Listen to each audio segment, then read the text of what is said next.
Bonjour à tous, bienvenue sur cette nouvelle vidéo YouTube de NeuroXtrain. Je suis Antoine Fréchot et aujourd'hui nous allons voir un strapping un petit peu léger à faire juste avant un match très rapidement pour une entorse latérale de cheville. Allez, on y va.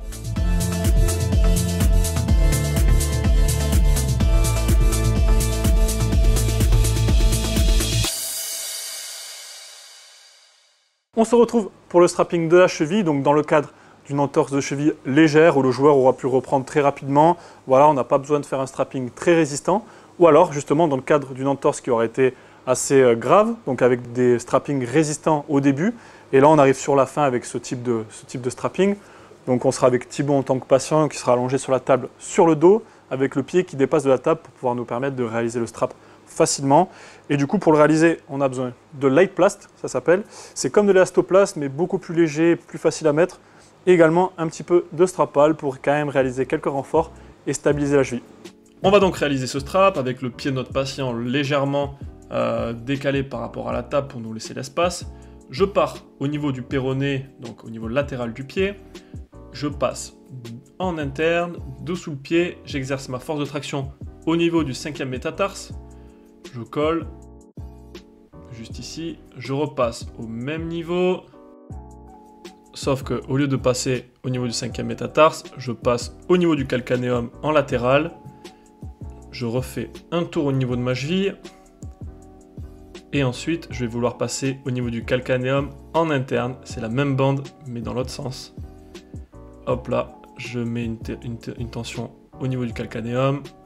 Ensuite, je fais un tour au niveau du pied. Je remets une force de tension au niveau du 5e métatarse, comme ma première bande. Et je remonte. Je refais exactement les mêmes bandes. Je passe en rétro calcanéum, donc au niveau latéral. Et ensuite, c'est des mouvements que je peux réaliser plusieurs fois si je veux rajouter de la résistance ou seulement une fois, vous voyez. Vraiment, on peut le faire les tours comme ça. Après les 5 temps, on peut les faire plusieurs fois. Je teste la cheville en passif. Je demande à un patient également de le tester en actif, voilà. Et pareil, en fonction des douleurs, je vais venir rajouter des renforts au strapal. Donc je peux venir rajouter des étriers ou des bandes enlacées, là comme je suis un petit peu en train de le réaliser. D'accord, donc c'est une bande qui part au niveau de la voûte plantaire interne et qui finit sur le tibia au niveau interne également.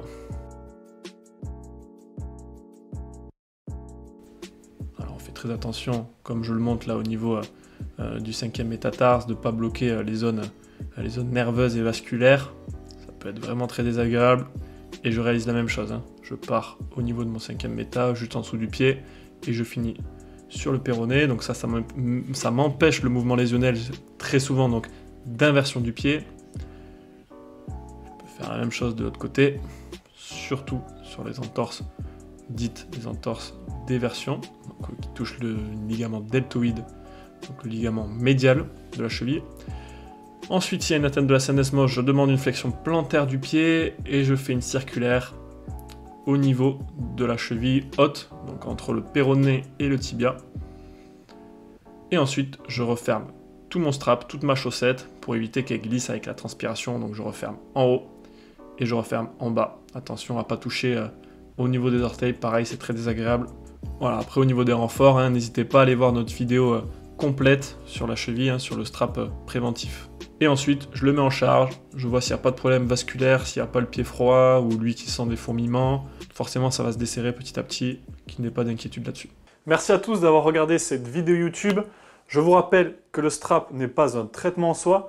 Le patient doit être sevré petit à petit et une rééducation bien menée doit être réalisée à côté de cela.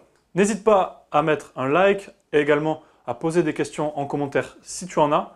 Abonne-toi également à la chaîne YouTube, ça nous donnera beaucoup de soutien pour la suite.